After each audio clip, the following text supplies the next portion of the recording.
Welcome. This is the Volunteer Mentoring and Business Impact webinar. This is through the Manatee Chamber of Commerce and in partnership with Reach Manatee. I'm Amy Farrington. I'm the Vice President of Public Policy and Workforce Partnerships here at the Manatee Chamber. I'm going to kick off this webinar, and then you'll get some presentations from some panelists a little bit later. So first thing I thought I'd go over are just the webinar goals. We wanted to talk a little bit about corporate or employer engagement, which is a higher level overview, and the importance of mentoring, and then the benefits of involvement in youth mentoring and how it's a positive impact to your business, your employees, our community, and even you. So generally the goals are awareness of the importance of mentoring, the impact that you can make. We thought that maybe some of these examples and some of the ideas would motivate and inspire you in your organization to get involved in youth mentoring and somehow incorporate this kind of engagement in your, the outreach that you're already doing as an organization. You will hear from panelists from private business, from agencies, and also from philanthropy to talk about the experiences and opportunities that they have had in the area. And so hopefully you can draw on some of their experiences and pull that into your own organization. So first up, I wanted to talk a little bit about Reach Manatee. For those of you who don't know, it is our local college access network, and it's a collaborative approach to increasing post-secondary educational attainment. So a couple of highlights on engagement benefits to employers. I pulled some of this information from a report that came out, I think in 2015. It was called Mentoring at the Crossroads of Education, Business, and Community. So in terms of employers, what the feedback they got from employees on why it was important for employers to support them in these activities is they found increased employee productivity, improved morale and retention, and that these kinds of relationships actually help the employees develop leadership skills, which then ultimately help the organization as well as the employee. Some other things that they found, it helps develop the future talent pipeline and workforce, and also creates opportunities for post-secondary education and careers. It strengthens the community, which could also be your customers and your future workforce. And it maximizes the impact with limited resources. I saw one quote that talked about that this becomes the intersection between your business strategy, your organizational competency, and societal needs, which I think is a great way for corporate America to give back and get involved. It also improves your public image and community relations, which was not nobody gave that as the sole reason for getting involved in this kind of activity. But ultimately, it does help that. And so it does help with your future workforce in terms of what they're looking for in an employer. And the final part is that the benefit would be to close the need gap, which I'll talk about that in just a minute. And I think that part of the reason we wanted to do this awareness and part of the reason there is this national campaign on mentoring is that there is a gap between what the needs are and what the opportunities are. So this slide is about, on this webinar, we don't have any mentees. We didn't bring anybody. I mean, I guess some people on here might have been a mentee at some point, but we don't have any mentees giving any kind of testimony on, the impact that this has had on them. But of course, they're a critical component of that. And so I wanted to make sure that we highlighted their voice and their impressions from this. So there was a report that came out of Mentor. It was called The Mentoring Effect, Young People's Perspectives on Outcomes and Availability of Mentoring. And so this kind of went over what they thought, what they needed, and the impact that they felt that mentoring had on them. So those with mentors, you can see on the screen, reported ultimately higher educational goals, more likely to engage in productive and beneficial activities. They did value the mentor relationships. The benefits also included academic support and personal development. And then it was interesting that they found that mentees expressed a willingness to serve as mentors, so it would continue giving back in that way. So overwhelmingly, they did better in school. They were more likely to be leaders in their community. And then they entered into adulthood with more opportunities for education and career choices. So you can see the need in that in this one report. Over 1 in 3 reported that they had no adult mentor of any kind. And so that's where hopefully we can fill some of those gaps in our community.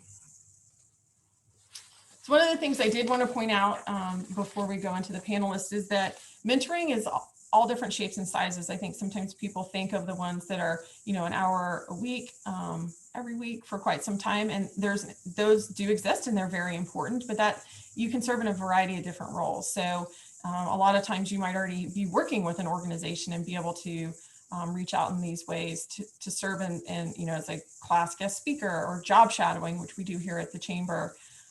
Or you can get involved in a longer term structured program. So it can be a lot of different things. I think it can be adaptable to what your needs are and what your availability is.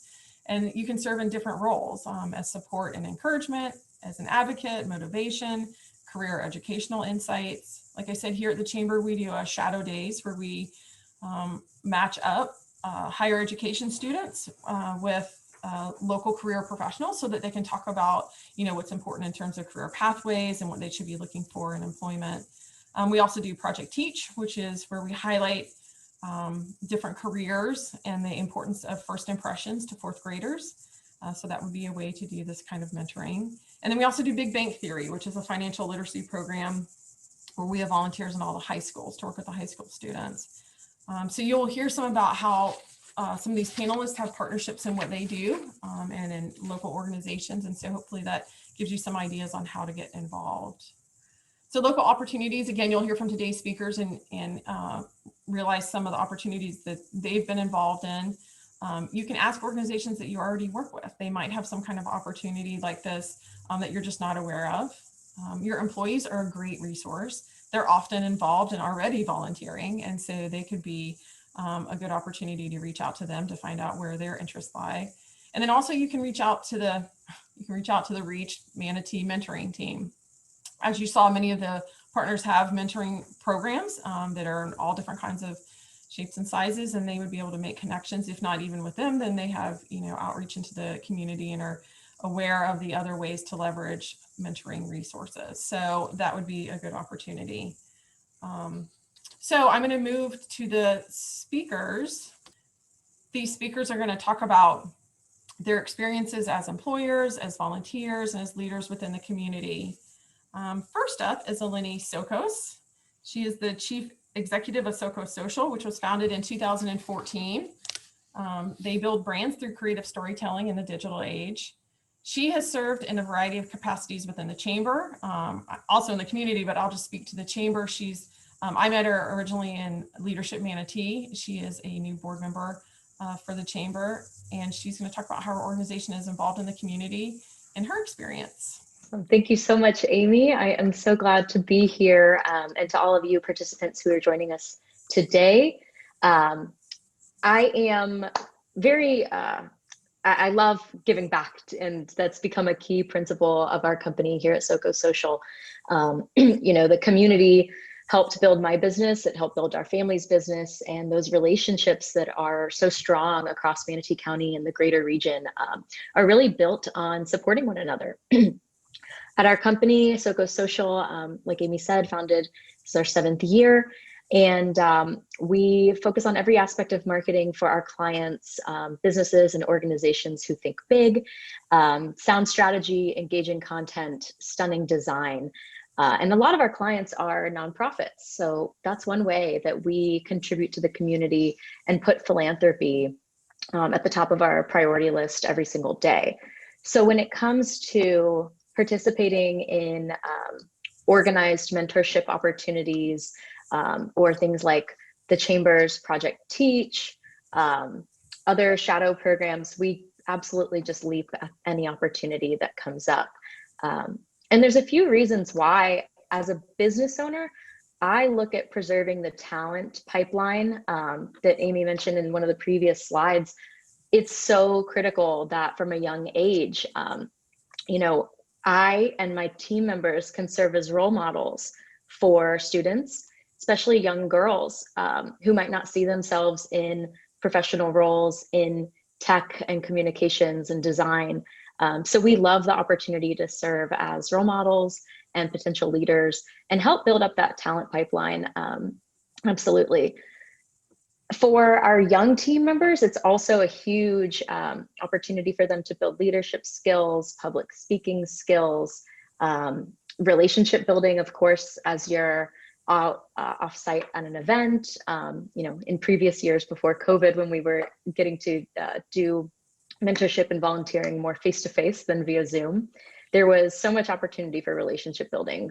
This strengthens, of course, our company's relationships within the community, but also as individuals, our team members are empowered to make connections and to bring new ideas home with them. And I absolutely love that. It can be a commitment, of course, a time commitment. And sometimes as a business owner, it might feel hard to justify those billable hours going towards unbilled work, let's say, or community involvement. It can feel it's a choice we have to make, but it's a choice we're happy to make and continue to do because of all of the benefits that exist. And most importantly, it's just fun. We love especially interacting with kiddos. Like I mentioned, Project Teach is always a fun one. I love that event when the students are kind of being polled on who they think you are as an adult, as a professional. And I was highly offended at 27 and being told that they think I'm 65 or something. So it's fun to interact with the kids. Dive into reading, which I will dive into here in a moment, is a program that we're particularly involved with to a high degree. And that's so much fun. So dive into reading, for those of you who are unfamiliar with that program. SoCo Social is really proud to have been part of its, what we think is a critical role in its success over the last few years. This is the summer reading program spearheaded by John and Amanda Horn from Anna Maria Oyster Bar, which works with the school district of Manatee County, the Suncoast Campaign for Grade Level Reading. And it's the breakfast and books reading program that happens in the summer every year. And on the first day, each participant is paired up with a kiddo. These students are young elementary age. And in theory, that student will become your little buddy throughout the course of the program. So that's a really fantastic way to make, to develop a connection with a little kiddo, to make, really make an impact on that student's life. We, like I mentioned, we're involved with the program on the back end side, Anna Maria Oyster Bar being one of our clients at SoCo Social. We're also happy because we can, we get to see all the good news that comes out of the programs, the awards and recognition that it's received, certainly, but also the increase in test scores that the students have exhibited upon their return back to school, that the program actually does contribute to their success educationally. And the letters from other mentors thanking the organizers for creating the program, the letters from the kiddos, the thank you cards that we receive. In fact, some of my team members actually have their thank you cards from their reading buddies still taped to their desk in our office from 2 summers ago. So just absolutely, I feel really strongly about participating. Dive into reading is a great, easy, accessible way to get involved because it's just 1 hour a week for the month of June. So low commitment level, and you just basically sign up and show up. Nothing else to worry about other than that. So that's a program we absolutely love. Another one I want to highlight is specific to my alma mater, Florida State University, but if I had to guess, a number of other universities offer similar programs. So FSU's Career Center has FSU Shadow, which is, it's basically a shadow day program for students who are studying at FSU, but are local to our specific area. And they host the program over spring break, summer break, winter break, when the kids are home from school, in theory. This year, of course, it's all virtually held, but we've really enjoyed having FSU Shadow students in our office in years past. This is a great way to meet potential future interns. We've had FSU Shadow members apply for jobs. So it's a great, speaking to that talent pipeline, it's a really great way to vet potential candidates for roles. and just help them experience what we do every day. You know, what's it like working at a marketing agency? What are the types of projects we work on? What's our day-to-day? So the benefits of shadowing are huge. And I know that FSU Shadow in particular is for alumni, but like I said, other career centers certainly have similar programs. And then just, you know, looking more broadly, even at mentorship within our own team, that's something we take really seriously as well, offering our team members the opportunity to have personal mentoring time with me and my partner, you know, their bosses, but also their coworkers and friends. So we love to offer personal development training time to our team. And, you know, they take advantage of that opportunity, which is just fabulous. So all in all, like I said at the beginning, community engagement and philanthropy and volunteerism is incredibly important to our company, to our team. And I think that helps us attract and retain the best staff. And I'm so eager for the return, like all of you, of face-to-face programming in person. So thanks again, and I hope to see some of you soon at a future event. Thank you, Eleni. One question that came up while you were speaking, Eleni, if you could put in the chat the information on the Dive Into Reading program, the link and how to sign up and whatever other information you might have, that would be great. Next up is Assistant Chief Josh Kramer. He oversees the Administrative Services Division for the Bradenton Police Department. He has served in BPD since 1995, and he serves in a variety of roles on behalf of the Chief of Police. Thank you very much, Amy. Thank you for that terrible photo of me. I can thank Lisa for that here. And thank you very much to the Chamber and Reach Manatee for allowing me to participate today and share a little bit about what the Bradenton Police Department's partnership and mentoring is, along with some of my own experiences on a personal level. A little bit about me. I think you covered it all. I've been with the department for over 25 years, so it'll be 26 years in May. And I'm now the longest tenured officer working here, who's been here my entire career. Some BPD background. For years, our officers participated in various youth organizations, mentoring at various different events. The one that comes to mind mainly is midnight basketball at the Boys and Girls Club many years ago. But when Chief Melanie Bevan arrived in 2016, she immediately addressed our personnel's need for our officers and our civilian staff to become more involved with community-oriented organizations. Some of the first we joined on with were Habitat for Humanity and Meals on Wheels. Of high importance to the chief, however, was increasing our involvement with youth organizations, specifically youth mentoring organizations. Chief Bevan was heavily involved with Take Stock in Children in Pinellas County for many years. A young woman who recently graduated from Manatee High and is now attending USF Manatee Sarasota is the chief's 5th student that she has mentored through Take Stock in Children. Again, when the chief joined our department, she had a great partner with the city and Mayor Wayne Poston, who in September 2016 announced the Mayor's Mentoring Program, which offered city employees an hour of their work day once a week to mentor a local student. The program developed relationships mainly with 2 organizations, Take Stock in Children of Manatee and Big Brothers Big Sisters of the Suncoast. All employees of rank, and certainly those who were seeking promotion, were highly encouraged to participate in the mentoring programs for the benefit it would provide them in mentoring their own staff down the line. Take Stock in Children, as we know, offers scholarships and other opportunities to disadvantaged students of middle and high school ages. Thank you to Ann Colonna, who yesterday got me some up-to-date information. The Bradenton Police Department currently has 9 mentors with Take Stock in Children, Manatee. Our mentors are paired with students and serve as cheerleaders, motivating and encouraging, mainly because they may not get that type of support from their home. With social distancing requirements now because of COVID-19, our mentors meet virtually 30 minutes a week by a couple means that here we are on Zoom having this meeting. We wouldn't have even really thought about this of relying on it a year ago.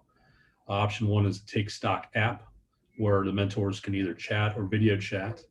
And if the mentor isn't comfortable with that, option 2 is a Zoom session set up by one of the Take Stock college success coaches. And all those sessions are monitored by staff.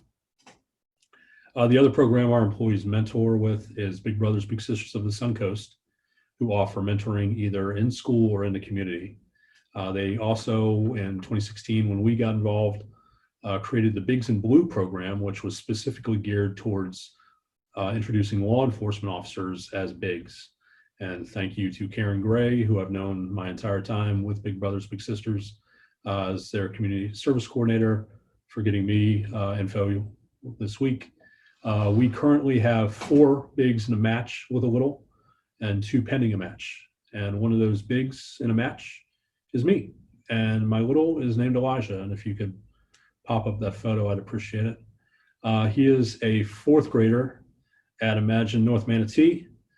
And I will be forever indebted to Karen for matching us in 2017 when he was a kindergartner at Wakeland Elementary. Now, all that I've had pretty much scripted. This, I'm going to be off script.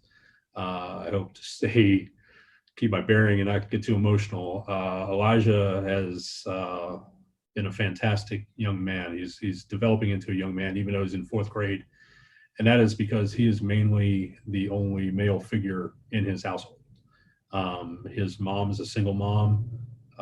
There's no real support from the other side of his parental unit. And my time with him gives me a chance to be a sounding board for things he has to think about himself and stuff he may not be able to talk to his mom about. When we started out, I would go see him in school for lunch once a week, maybe once every other week.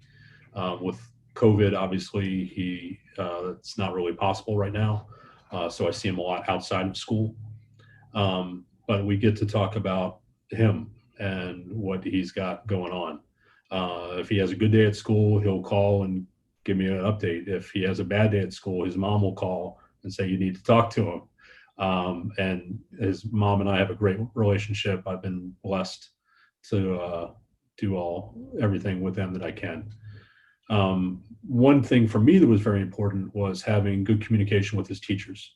And that started with Mrs. Murphy, who was his kindergarten teacher at Wakeland Elementary. She had a STARS program when he was there. And if he exceeded 10 stars for a day, and I don't know what her program was, but I don't think that I would ever have exceeded 10 stars in a day when I was in kindergarten. But if he made 10 stars in a day, he got to give me a call and tell me about his day. And he was usually very shy when he would do it. But when I would answer that call, I would just be so happy to get it. And just his shyness I matched that with total exuberance to be so happy to hear his great news. The photo there, I was able to, because I don't get to see him as much in school, we do stuff. Big Brothers Big Sisters has events that we're able to participate in. They've given us tickets to Tampa Bay Rays games. I have season tickets to the Bucks and was able to take Elijah this year to go see the Tampa Bay Rays. Go Bucks. The stuff I've talked about to this point has been more the formal volunteer mentoring programs we have that our officers are asked to do.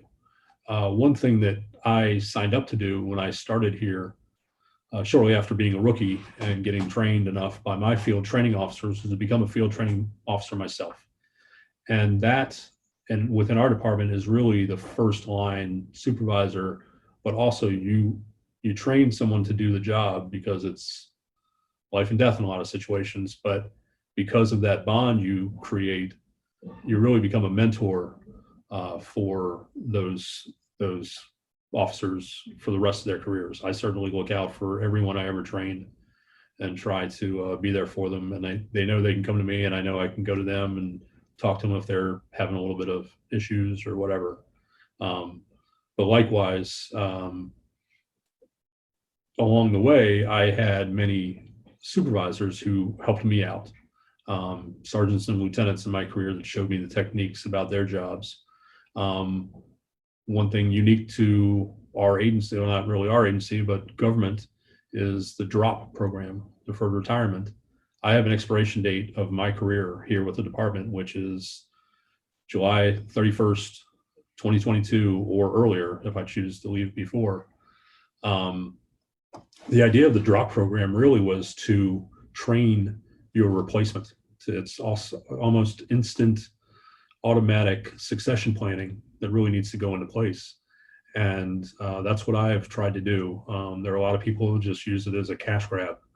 For me, there's more to it than that. I've got to be able to leave the department in a better, at least leave my office as good or better than when I left it. And the chief is dependent on me to do a high level of executive work, and we have to make sure we have people that can step in and do that. And I would be remiss if I and really be doing a disservice to our department if I didn't do my part in getting that next generation of commanders up and running. It could be somebody walking in the door as an officer, or it could be somebody as a captain who's probably going to step into my job when I leave. But really, that's what it's all about. That's all I have for right now. I'd be happy to answer any questions when they come along. All right, thank you, Assistant Chief Kramer. Okay, our last panelist today is Alicia Chalmers. She is the Donor Engagement Manager with the Manatee Community Foundation. And as many of you know and have partnered with the Community Foundation, they have incredible connections and get to work with a lot of us on all different sides of issues. So I would like to welcome Alicia.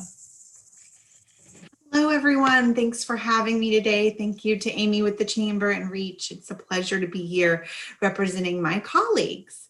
A little bit about Manatee Community Foundation. We are your partner in philanthropy, and we work with donors who are giving while they are living or create a legacy of philanthropy for the future after they're gone.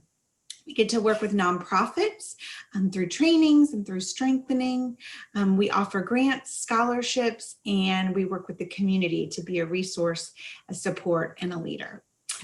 So I want to start today with a story. First of all, I'm a community volunteer as well. And so I loved hearing everyone else's story on the panel. And I know if you're here today, you really have a heart for service as well. So this story is Tammy Peters is a teacher at my son's elementary school, and I was preparing for today. I saw her share this on Facebook yesterday, and I thought, well, I think I'm supposed to share this today. She's a Girl Scout leader for a troop, and she wrote this yesterday. She said, in her words from Mrs. Peters, if somebody asks me, what did you do this weekend? I'll say, let's talk numbers.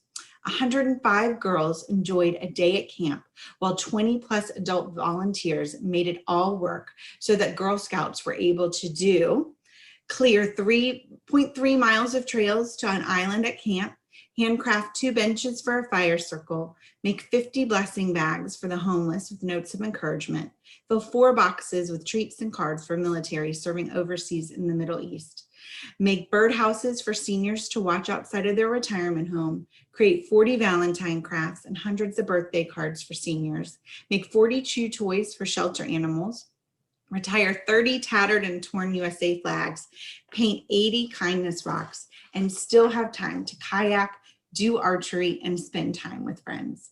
As she said, Girl Scouts makes the world a better place.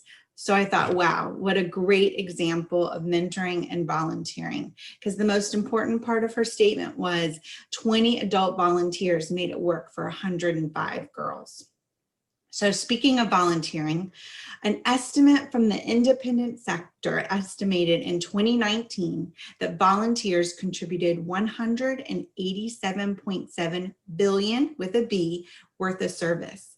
The independent sector also estimates that a volunteer hour is valued at $27.20.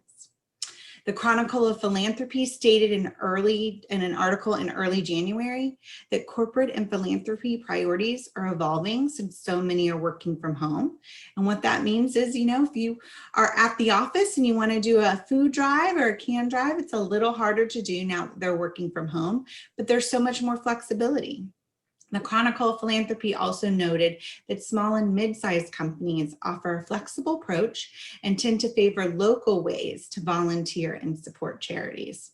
At this time, since it's estimated that about 9 out of 10 nonprofits have had a 15% decrease or more in revenue due to cancellation of fundraising events, that business help is what's really needed along with philanthropy.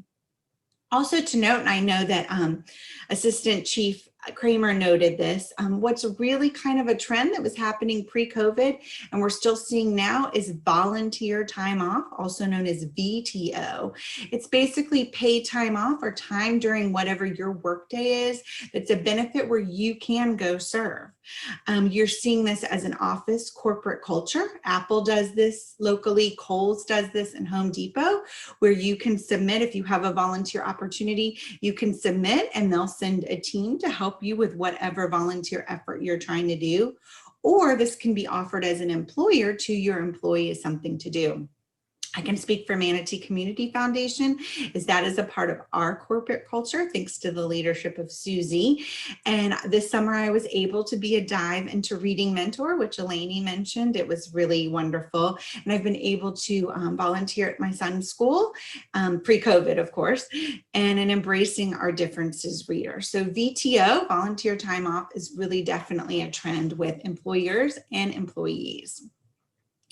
When you talk about mentorship as a business and even as a corporate culture, know that part of volunteering or being a mentor within your business is really building a brand for your business as well. And it creates a story that you can tell that makes your company, your business more appealing. We know that a lot of our donors ask us about different businesses because they really want to align and give business to those that are aligning to make a difference to certain causes.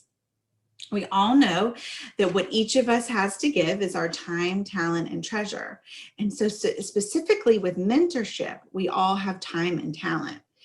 And really what mentorship comes down to, as we've heard from all the other panelists, is cultivating a relationship. And a large part of mentoring is listening. You don't have to have any magic skill or sauce. It's really listening and cultivating that relationship with that mentee, and then being able to offer advice and feedback, or just simply being a cheerleader. We are so lucky in Manatee County that we have many generous and thoughtful citizens who care deeply for our community and nonprofit organizations and provide many opportunities, which we heard about today. As Amy said, there's so many opportunities come in many shapes and sizes, and it's really about following your passion. As was mentioned on the call today, post-secondary attainment is so important, whether it's a technical school, a trade school, or college. And one of those things that's highlighted is those that attain that here locally tend to plant those roots here. And that's really good for the community and the workforce. I know we've heard a little bit about Take Stock in Children and Big Brothers and Big Sisters, and I wanted to mention them as well. They're wonderful organizations, and yes, it is a long-term commitment, but you can make a really, really big difference. And as others shared today, there's a lot of flexibility with Zoom to be able to do that, where now you don't have to drive to the school and drive back. So if that's something that is kind of tugging at your heart, please reach out to those organizations to see if that would be a fit for you. We know that they are very much needed, especially at this time. Other ways to be a mentor or volunteer are episodic type things where you can kind of pick and choose that shape and size that works for you. So some of the examples we have about that are the Boys and Girls Club. They have their teen program where they need volunteers for specific things over the breaks, the out of school breaks, whether that's the holiday breaks or the summer breaks. We know that New College offers some episodic events related to career advising. You know, I know growing up, we would always have someone come talk at school, and you'd hear kind of those careers such as police officer and firefighter and nurse and things that we all hear about. But I know that so many people are going to other things that you wouldn't hear about. I've spoken about being a development professional at career days and things that you don't even know are opportunities, like Alani shared with women or with girls in certain areas, science and technology. So that's really opportunities to share what you do, and especially being an entrepreneur in the business world. Unidos now has a really great opportunity to serve, which is episodic as well. And they're looking for volunteers to help with the FAFSA application. And if you don't know what that is, the high school students are required to complete that to receive financial aid for their post-secondary attainment. And let me tell you, it's not an easy application. And the student needs to complete the application, but they have to get financial information from their parents. And so sometimes that's quite challenging. So Unidos now is really looking for mentors and helpers to help with that as well. Now, I know we've been a little bit focused on youth today, and that is wonderful, but there are other opportunities to mentor if youth is not your thing. There's a national organization called SCORE, like the score for the Super Bowl, the Bucks will win. So SCORE is matches up experienced mentors with small business owners to help them achieve success. So volunteers offer to be mentors in that field, and they'll coach small business owners through things that come up with small businesses and things like that. And I went on their website yesterday. They're even helping, they have mentors helping with PPP things. And so there's a local Minnesota chapter. So if that's something you think you'd be a great mentor, or you're a small business owner and you could really use just a cheerleader behind you to help you on, consider SCORE. Also, there's small organizations, there's faith-based organizations, there's organizations focused on certain genders, really so many to name. So feel free to reach out to me or any others. We're always available at Manatee Community Foundation to connect citizens with their passions. We know that that truly makes the community to be a better place. So in closing, I want to leave you with a quote from Oprah Winfrey. A mentor is someone who allows you to see the hope inside yourself. So I hope that you will be the hope for someone else. Thank you so much. That's wonderful. Thank you, Alicia. I'm going to ask all of our panelists to turn your videos back on. We have a couple of questions that we'll run through. And I think it's interesting how everyone's highlighted how many opportunities there are out there. So I don't think that we have to find the perfect end all be all, but just ask around and what are your friends and your other small businesses doing, and kind of give an idea of where you can participate. Eleni, can you turn your video back on? Oh, she may not. There you go. Just making sure. Okay, so I have a couple of questions that have come through. I'll try to call on one of you to start the answer, and if anybody else has thoughts, please jump in. And I'm going, let's start with maybe Eleni on this one. In encouraging community engagement with employees, do you find it helpful to offer a variety of ways to get involved? And so mentoring could serve as one of those pathways, or how do you get information on where you want to focus your efforts? That's a great question. I think, and I'm sure Alicia will have feedback on this as well, but there are organizations who help people get connected. I think a great example of this, not to to call attention to our friends in East County, but we do love the Lakewood Ranch Business Alliance Gives Back Day, because they team up with nonprofits and offer an opportunity to go do volunteer projects. The Chamber has myriad opportunities to get involved as well. So that's a great place to start to learn about opportunities that exist. But I really do love the idea of VTO, like Alicia mentioned too, volunteer time off, where you just offer employees like a bank of hours, maybe it's 10 hours a year, whatever that comes out to, where they can just choose a project that really means something to them.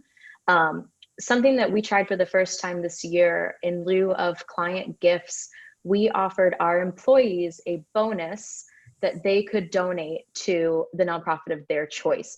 And I will tell you that it was more meaningful than just giving our employees the money as a bonus, that we allowed them to choose a nonprofit to give back to. So I think as an employer, your employees will appreciate it so much that you're empowering them to choose a cause of their choice. So. Great, thank you.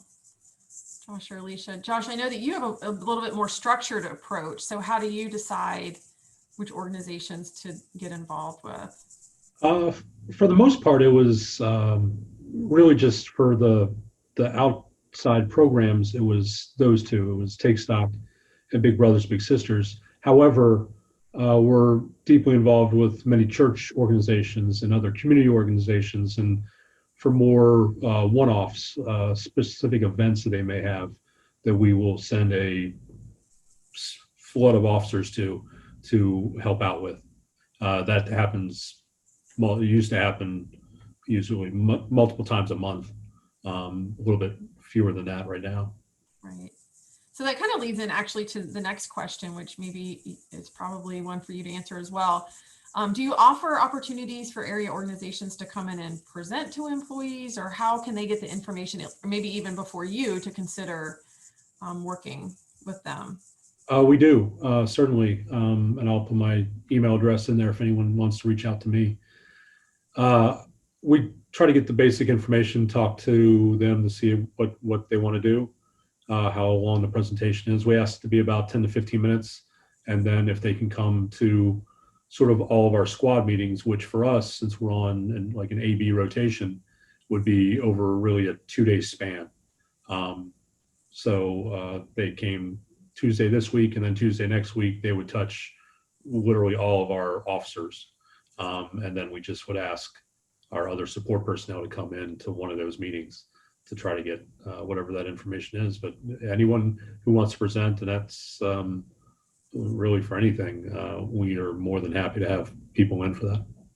That's great. And Alicia, I would assume, but you can correct me, that Manatee Community Foundation kind of serves as a collector and a connector of information for various groups. Absolutely. We are happy to give advice to anyone looking to connect with a certain organization. We do get that a lot with our donors with funding. I love that Eleni shared the pay it forward, because that's a big thing where you can do that. But we're, when we know things that is needed by a nonprofit, we try to share those with people we think that would be interested. So if someone is interested in learning more, we're happy to share that. You can reach out to me about that, or anybody in the office. Great, thank you. And Eleni, I'm going to read one of the questions that came through the Q&A that you addressed, but if you could do it verbally so that everybody could get that information. So this is an organization that's very active in volunteerism in their organization.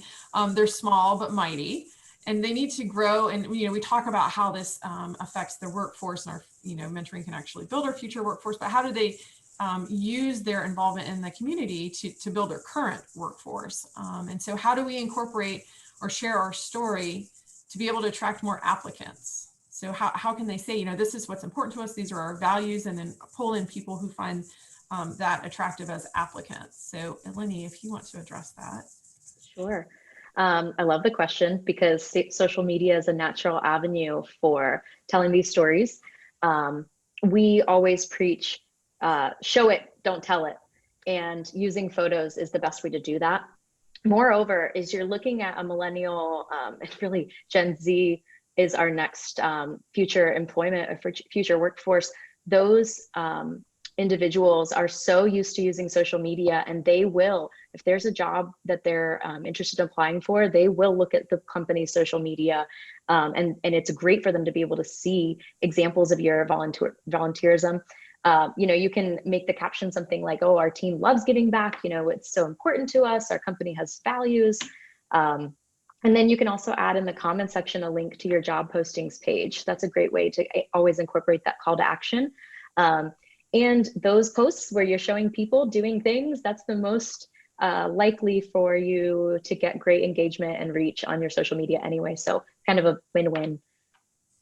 I would agree. And I think it even extends beyond applicants. It's that then the rest of us who are watching that page realize those are your values, and that's what's important to you. Because I know a lot of it is word of mouth. Even in putting this panel together today, our team knew exactly who to call. They knew who was involved and who would be give some great testimony. And Alicia, I think that you mentioned that a lot of times investors and others are looking for businesses that find this kind of story important and purpose. Absolutely. Absolutely. We find that really a lot of our donors and those that we talk to want to align with those that are philanthropic as well. You feel like if you're going to support a business and spend money on something, you want to know that some of that money goes back out into the community. So we see a lot of that.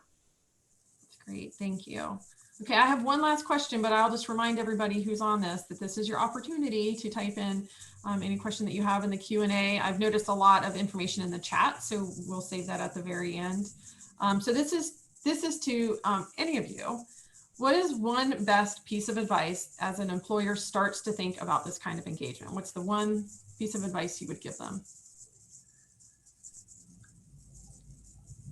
For us, I think it would be patient, not forceful. If we try to dictate, you have to do this, you have to do that, I don't think their heart's going to be in it. That the people that sign up for it first are going to be really your advertisers for the success of the program down the line, and it's for us at least, it's word of mouth.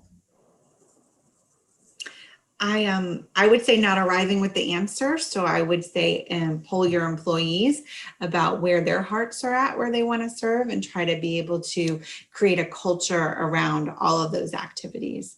I am a big promoter of volunteer time off, and I think more people want that as a benefit. So whether you do it as a corporate culture or you give those hours to your employees to do that. Yeah, it's so important. And, I think as a leader, the first thing I think about is encouraging my team to join committees and boards and lead people, because it's valuable, right, for their resume, for our resume. But it is just as important to encourage volunteerism without the award, without the plaque, just to give because it comes from the heart, like Josh said. So that is that's kind of where we feel that equally important to community engagement is both leadership and then just service from the heart. That's great. Well, I think that was a wonderful way to wrap up this webinar. I don't see any more questions, so I'll just kind of finish up the housekeeping. For everybody on your screen, here's more information on partnering with Reach Manatee in terms of that mentoring team. And so there's information on their website, and you can reach out to make connections at info@reachmanatee.com. I will tell you to save your chat. If you just go in the chat box area at the bottom, there's like the 3 little dots. And if you just click on that, you can save the chat, and that will have all the information. I saw some contact information in there. So you can download all of that and keep it for future reference. I'd like to thank everybody for participating today, especially our panelists who put a lot of time and thought into this, and I think are leaders in our community and are definitely doing the right thing and have the values in their corporate or agency to make a difference in our community. So thank you for being here. I appreciate it. We'll see you next time.